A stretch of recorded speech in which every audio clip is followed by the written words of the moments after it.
آئیے دیکھتے ہیں مصباح القرآن پبلک اسکول کی پرفارمنس۔ جی اب میں مصباح القرآن پبلک اسکول کی ایک چھوٹی سی اسٹوڈنٹ ہے، میں اس بچی کو انوائٹ کرتا ہوں کہ وہ اسٹیج پہ آئیں اور سپیچ پرفارم کریں۔ سپیچ پرفارم کرنے کے لیے آپ کی بھرپور تالیوں میں نایاب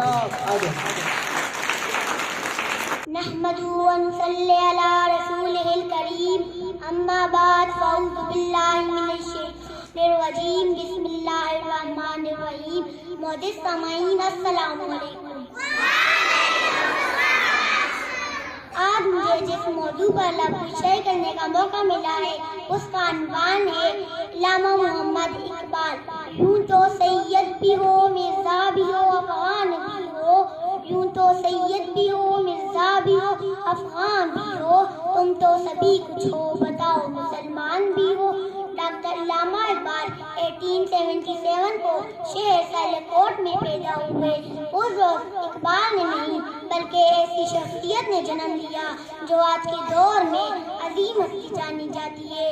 اقبال نے اس ملک پاکستان خواب دیکھا، اے اقبال دیکھ تیرے دیش کا کیا حال ہوا، عزت نفس کسی شخص کی محفوظ نہیں، اب تو اپنے ہی نگہبانوں سے ڈر لگتا ہے، ڈنکے کی چوٹ پر ظالم کو برا کہتی ہوں، مجھے سولی سے نہیں زندانوں سے ڈر لگتا ہے۔ علامہ اقبال نے اس ملک پاکستان کو بنایا۔